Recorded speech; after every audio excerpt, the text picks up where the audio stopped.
Alikho lishona lingenazo ezalo yamukela ke nazi ezihamba phambili namuhla. Inxusa lihlabeke umxhwele ngezempilo. Zinikwe izindlu izisulu zesiphepho. Ithemba ngobudlelwane bela kuleli neMelika. Izindaba ze1KZN TV zifundelo Siyabonga wakadumane nabezulu elidume esandlwane siyakhuleka. Kube injabulo kwizisulu ezasalade engwane ngekathi kuhlasele isiphepho endaweni yaseMpendle ngonyaka odlule. Lemndeni ke idluliselwe izindlu zemixhaso umnyango wezokuhlaliswa kwabantu esifundazweni KwaZulu-Natal. Omunye wezisulu Isabel Mazibuko Zondi uthi uzizwe ejabule kakhulu njengoba sebezokwazi ukuhlala ngokukhululeka beumndeni. Injabulo beyibhale ebusweni kwizisulu ezasalade engwane ngenkathi kuhlasela isiphepho esinamandla endaweni yaseMpendle nesashiya kudaleka umonakalo omkhulu kuwa nezindlu.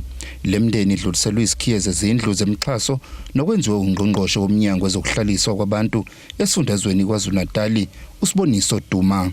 Jabule kakhulu la indlu yami seyigcine yaphela. Kade kubhlungu ngipheshkwelo muzi. Namhlanje ngijabule ngendlela eyisimanga. Sengizokwazi ukuthi ngingene endlini nabantwana bathola izindlu ngoba besimpintshene ndawonye nabantwana. Ngiyabonga kakhulu, inhliziyo yami nje ijabule kakhulu ngokufika kwabantu basebahulumeni bazongisiza bangilekelele. Kwakunzima kakhulu impela ukuwa komuzi ngoba sasimpintshene nezingane kuleya nje engale egcineni nayo itshekile nayo ingawa noma inini. Kodwa ngomusa kaNkulunkulu ngisakwazi ukuhlala sampintshana kwaze kwalunga satholana noLindela lo sakwazi ukuthi nangoDisemba abantwana abanye bangena la sahlala kwakuhle nje. Umukhona indawo ukuhlala kodwa amnge right kahle. Ebengishayeka wafika nomoya ke wathatha. Ngajabula kakhulu ngafika uLindela. Aya ngisazi ke manje sengifile umxhaso aya ngijabule ngiyafa. Kuba sengizokwazi ukuhlala nezingane. Sihlala endlini ephephile. Umzimba bebukhona umzimba impela nje ngoba izingane msisilana nje sihlala endaweni eyodwa siphele endaweni eyodwa. Sigeza la izingane siyavuka zesikoleni sigezela endlini eyodwa. Indlu iyodwa nje siphila nezingane zitathu izingane mina wesi4.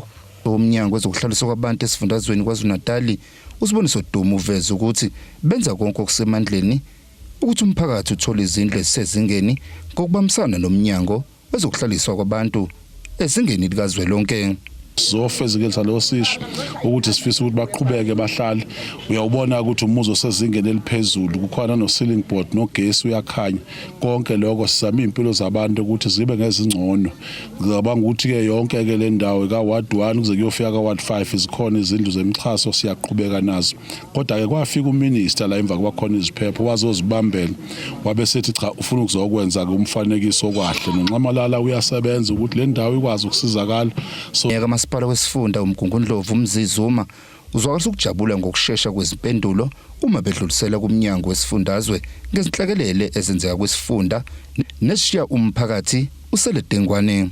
Bonile kuleyo nhlekelele asisho ke nje ukuthi kusijabulisa kakhulu ukuthi njalo uma sisa imbiko kumnyango wezokuhlaliswa kwabantu oholwa ungqongqoshe uSiboniso Duma imvamisa nezikhathi zonke kuba nempendulo esheshayo kulezo zinto.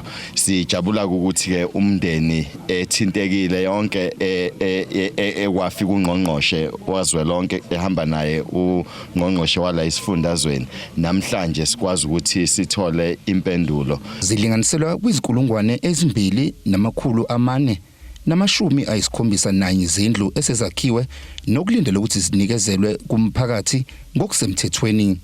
Izindaba ezenziwa1KZN TV bekuthi abantu maphumulo eMpendle. Kukhuthazwe uqiniswa kwamaxhama okusebenzisana emazweni eningizimu Afrika kanjalo ke nezwe laseMelika ikakhulukazi ukulekelela elakuleli ezinkingeni ezifana nokulwa nobubha, ukwantuleka kwamathuba omsebenzi kanye nesayensi nezobuchwepheshe ngesikhathi kusingethwa umcimbi wokubungaza iminyaka engamakhulu 230 izwe laseMelika lakhululeka. Lo mcimbi ke obuhanjelwe nayinxusa laseMelika kuleli ububanjelwe ke eThekwini. Inxusa laseMelika kuleli lithi isifundazwe iKwaZulu-Natal sinethuba elihle lokudlondlobala ikakhulukazi kwezomnotho njengoba sinamachweba amabili okwenza ke sibe umgogodla wezomnotho. I'm here today because the United States wants to be part of what's next for KZN and its extraordinary people. Whether it is Silicon innovation, finding a way in Durban's growing tech sector, Hollywood joining forces with their film industry, American tourists discovering KZN's beauty, or the U.S. private sector partnering with KZN companies to anchor your energy supply, we want to combine our strengths with yours. But such economic collaboration is good for all of us. Today we mark the United States' 250th anniversary by looking back, but also looking forward. The next chapter of relations between our people will be written by statesmen, entrepreneurs, engineers, students, scientists, athletes, and artists, by the young people of KZN who will build something here we cannot yet fully imagine. Elakuleli lichonywe uphaphe lwegwalagwala ngokwazi ukuguqula isimo salo futhi lidlondlobale konqonywe ababengabaholi bakuleli abakwazi ukubeka phambili inkululeko yabantu bakuleli. Lokhu kuhlaluke ngesikhathi kubungazwa iminyaka engamakhulu 250 elasemelika lazuza inkululeko konxuswe ukuqiniswa kwamaqhama okusebenzisana kulamazwe amabili. Njoba sazi ukuthi izwe lasemelika litshale kakhulu lapha kulesi sifundazwe saKwaZulu Natal kakhulukazi kwezempilo nakwezemfundo. Esithembayo ukuthi nabantu abasha bazokwazi ukuqhubeka bahlomule abalapha eSouth Africa kakhulukazi kwezobuchwepheshe njoba sazi ukuthi izwe lasemelika selihamba ibanga elide kwezobuchwepheshe. Usithoze sekakhulu ukwamukelwa inxusa lasemelika umhlonishwa uBozeli nenxusa elimi lapha KwaZulu Natal unkosazana uRebecca Gonzalez abasemukele bathumela umlayezo wokuthokoza esilweni samabandla nendlunkulu njoba bazi ukuthi isilo siluphawu lobumbano nophawu lokuthula lapha ezweni laseNingizimu Afrika. Ungqongqoshe wezezimali esifundazweni ubeke usizi olusabhekene nelakuleli ufaka ububha ukwentuleka kwemisebenzi nokunye. We look forward to learning from the best. Our biggest challenges, Ambassador, remain poverty, inequality, and the lack of jobs. That has to become our key focus in the province of KwaZulu-Natal. And we appeal to you that you assist us in developing economies, as I said earlier, whether it's in tourism, you spoke earlier about various industries in the province of KwaZulu-Natal, but it's only through that collaboration that we'll be able to deal with the poverty and inequality that I'm afraid remains a blight on our record. And we need to deal with it. We need to deal with it urgently. Imelika yazuza inkululeko mhlazizine kuNtulikazi ezindabeni eziwani KZN TV kube kuntombi khona Mvubu eThekwini. Inhlangano engenzi inzuzo iAzania Youth in Action isiveze ukuthi ifuna kuphenywe izinkampani ezine ezisola ngokuthi zathola imisebenzi ngendlela engafanele ngaphansi kamasipala eTheku. Le nhlangano iveze lokhu kwisithangamsebe zindaba ebesibanjelwe eThekwini namuhla. Kulesithangami le nhlangano iveze ukuthi yafaka isicelo sokuthi kuphenywe uhlelo lwamathenda olubizwa nge-self service system ngwabasola inkohlakalo bathi babhalela isikhulu uJimmy Ngcobo somnyango phenya inkohlakalo yamathenda kulomasipala. I-system leyo was manipulated. Idle imali emkhandleni weTheku engaphezulu kwa20 billion. Sacela ukuthi sicela ukuthi kulo 2 years le system esebenze ngawo yadla imali eningi ngalendlela sicela i-investigate. Le nhlangano iphinde yasola izinkampani ezine ngokuthi zinikwa imisebenzi yamathenda ngendlela engaqondakali. Kule financial year ka2025 na 2026 uRGZ project udle imali yomkhandlu elinganiselwa ku686 million. Kwase bakhona enye ulukhona ke yena uyinkampani elinkwe neinkampani ezo3 eyokuqala ulukhona noSibona Imbali noNethezeka. Inkampani lezi ezinobudlelwane noma ezinobuhlobo umnikazi wakhona uNethezeka unethezeka uyena main ngizothini uyena main company then bese lezi ezinye ezo2 usibona imbali nolukhona zisebenzisana naye. uMazibuko uthi bacela usizo kwizinhlaka ezifanele ekutheni zingenelele kuphenywe i-lifestyle audit kubasebenzi baka-LCM kuwona lo masipala ngoba kuningi okushayisa amakhala ngempilo abayiphilayo. Ipoint lesibili esalicela kuye umnumzana ukuthi asenzele i-lifestyle audit yabo bonke abasebenzi baka-SCM abasebenze ngesikhathi se-SSS system. I-system lena ke yastophishwa u-Auditor General. Wabhala i-email washo ukuthi cha ayingasasetshenziswa le system ngoba khona okungabonakala kahle kuyona. Imisebenzi ayibuyeli advertiswe ku-portal lo kade uvela usetshenziswa. Kodwa imali bisidliwe vele silahlekile. Sase sicela ukuthi ngoba bebengeke bayimanipulate isystem abantu abantu baka-SCM bengekho involved ingakho sasibacelele ukuthi benziwe i-lifestyle audit. uMasipala iTheku uthunyelelwe imibuzo yokuphawula kodwa kushaye isikhathi sokuya emoyeni ungakaphenduli. Ngotebogo Sibisi wezindaba ze1 KZN TV kuChannel 261 ngiseThekwini. Ake sihlabene nali ikhefu sihlangabeze futhi nezinye masibuya.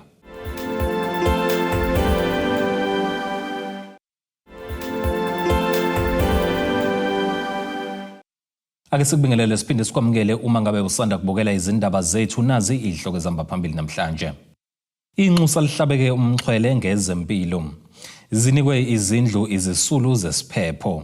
Ithemba ngobudlelwane bela kuleli neMelika. I-Action SA ngaphansi kwesifunda amajuba ithi izimisela ukushintsha izimpilo zentsha yakulesifunda. Lokhu kuvele ngekathi kuqhubeka umcimbi osizweni eNewcastle enhlanela kaMthaniya lapho ke leli qembu belizokwamukela amalunga amasha abalelwa kumakhulu amabili aqhamuka izinkalweni ezahlukahlukene ezakhele lesifunda. Uhlawula leli qembu emajuba uzwe Nxumalo uthi basasalelwe umsebenzi omningi kakhulu wokulekelela intsha ngamathuba azobathuthukisa. Usihlalo weqembu le-Action SA kwisifundazwe kwaZulu-Natal uzwakele Mncwango uthi bazokwamukela amalunga amasha ngenhlonipho. Njosila namhlanje kwingxenye yomkhankaso esuqalile nje ukuthi simukele amalunga asweqhamuka kumaqembu ahlukene. Kodwa masithina nje-Action SA sikwenza ngenhlonipho njengoba sikwenze eThekwini last week besikwenze eThekwini ukuthi amalunga nje la asuke esweni emaqembini okuhlukana kwawo sikwazi ukwamukela ngendlela efanele njengeqembu. Uzokubona ke futhi indlela senza ngayo thina asikwenzi lokhu ukuthi kudatshulwe igiba zamanye amaqembu ezepolitiki ngoba siyakholwa ukuthi umuntu uma ejoyina kuthina akajoyine nje ngenhloso yokuthanda ukukhulisa i-Action SA hayi ukuthi alethe inzondo yakhe elinye iqembu. Ingakho singakwenzi lokhu ukuthi kumele ukhiphe igiba phambi kwabantu kudatshulwe igiba ishisa sikwenzi lokho sikwenza ngenhlonipho nje enkulu. So somukela kamalunga aqhamuke endaweni ezihlukene. Kanti usihlalo waleli qembu ngaphansi kwesifunda amajuba uzwe Nxumalo uthi balibheke ngabovu ukhetho lohulumeni wasekhaya. Siredi kakhulu. We believe ukuthi office izanawo for abantu base Newcastle offer abazoyithatha futhi abazoyamukela. We think ukuthi there are so many issues ekudinga ukuthi resolve.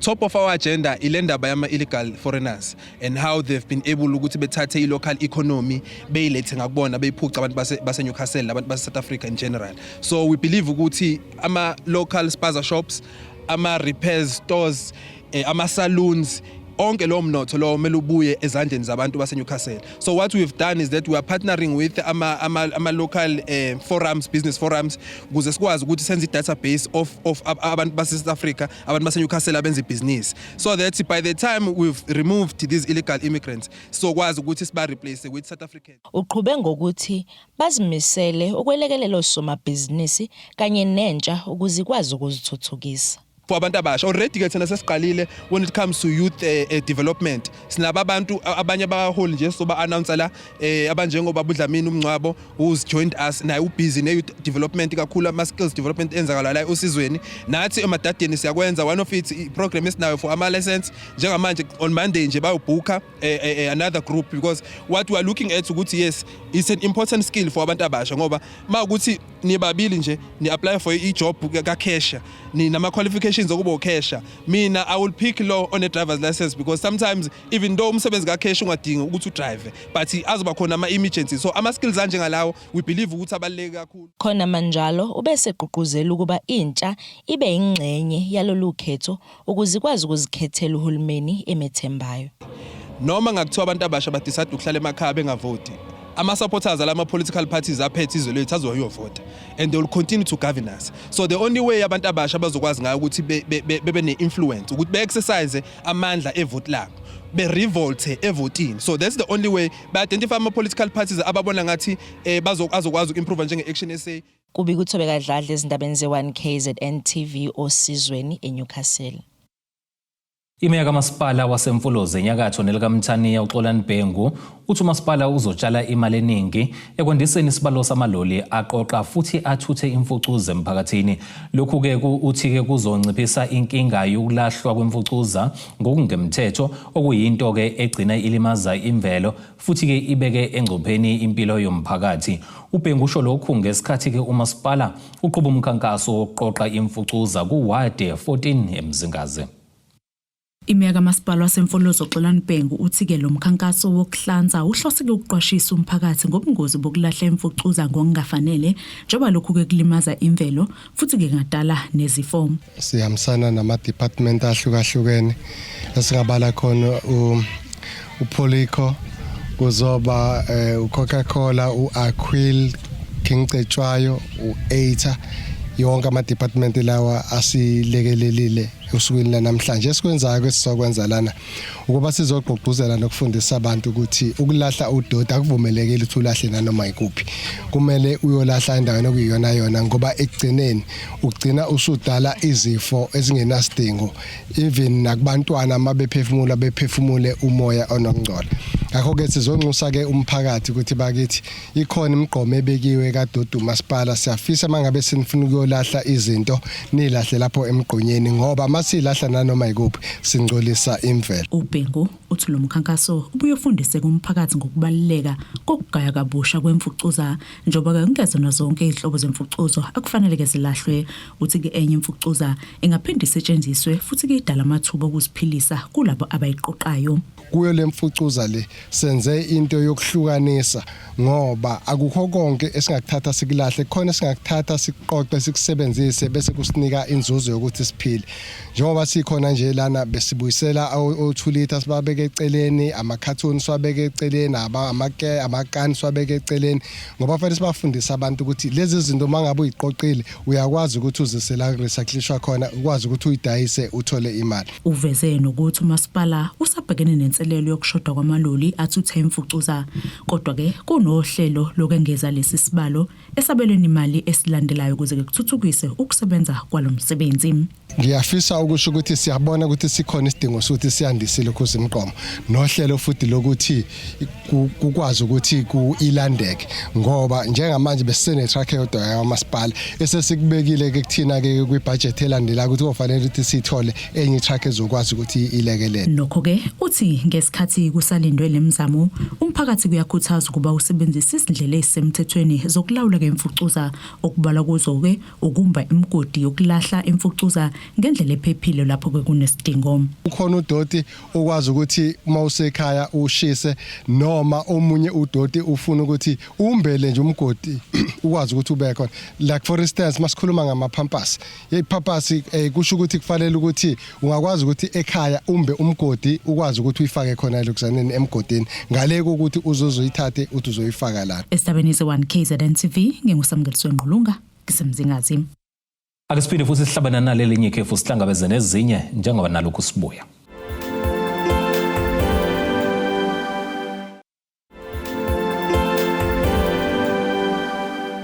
Asibingelele siphinde sikwamukeleke ukuthi usanda kubukela izindaba zethu yamukela ke nazo izihloko sifulo sangazo namhlanje. Inxusa lihlabeke umxhwele ngezempilo. Zinikwe izindlu izisulu zesiphepho. Ithemba ngobudlelwane bela kuleli neMelika. Ake singene sijule ngosini yezomnotho. Irandi lakuleli u16.55 uma liqhathaniswa nedola lasemelika libe u22.15 uma liqhathaniswa nopondo seBrithani liphinde libe u19.11 uma liqhathaniswa neeuro lase-Europe. Igolide ke lona lingu$4,096.08 i-ounce kuthi olongahluziwe ube u$93.10 umphongolo. Ake sikubhekele ngosini ezemidlalo. Ubhekwe ngabovu umdlalo omqhudelwano wendebe yomhlaba phakathi kweBafana Bafana neMexico ozodlala ke ngehora lesishagalolunye kusihlwa ngokwesikhathi sakuleli. Izakhamuzi zakuleli zifisele iBafana Bafana umdlalo omuhle zaphinde ke futhi zaveza ukuba zinethembe elikhulu ekutheni izonqoba. Ukuthi Bafana ngifisela okuhle ngathi ngadlala kahle kakhulu ngoba iphumile nje isemazweni. Ayihambi nathi support idlale kahle. Uqondo futhi siyakhipha ukuthi hayi idlale kahle. Ngifisela Bafana ngathi ngaphumelele idlale kahle. Bebafana badlala umkwena, omfukengi, ohotho, ombatha, odlamini, bonke nje abadlali abadlala kahle. Ngifisela ukuthi iphumelele. Izami ngiyayithemba nkosami sithi besiyibuka nje kulama game adlulile la sizayimisela sinethemba ukuthi futhi bazophumelela sibashaya siyisizwe vele sinabo nje noma kumnyama sohlezi sinabo nkosi yami sibafisela inhlanhla nje. Siyajabula ukuthi ekugcineni sibuyile kwi-World Cup sikwazi ukuthi sidlale ngoba sekunesikhathi eside singayiboni iBafana so nje umoya uphezulu abantu abalindele likhulu ngifuna ukuqamba mbanga because kuyabanda ngeke size silale so silindele ukuthi badlale kahle kulomdlalo lo siyafisa ukuthi bawine kodwa ngizoba honest mina ngokubona kwami i-draw esizoyithola kule game if sidlale kahle because iMexico i-team enkulu so i-approach ka-coach kodwa siyathemba ukuthi uzofaka abadlali abazoba aggressive ukuze sikwazi ukuthi sibameshe ipace yabo sikwazi futhi ukuthi siwine umdlalo because sibalekile kakhulu ukuthi sidrawe or siwine because i-loss ngeke although ngikholelwa kakhulu ke kwi-draw. iBafana ngifisela nje kahle ukuhlokodwa nje because isibumbelile yona isenzele okukhulu ngipha nje kahle ugqozi nofuqufuqu ukuthi kahle ngathi bengayishaya futhi nale Man City yakhona ngoba yona ngiyithembile and ngiyayibona amandla khona mama. Egameni lomkhandlu wesifunda saseZululand sifisa ukufisela iBafana umdlalo omuhle sengathi ngaphumelela ibuye nendebe sisemva kwabo futhi sijabula ukuthi baqualify hayi ngama chance nje baqualify ngokuthi balwile ngakho ke sinethemba lokuthi bazolwa sisemva kwabo sithi phambili Bafana phambili sisemva kweni. Asibhekele isimo sezulu esingalindeleka.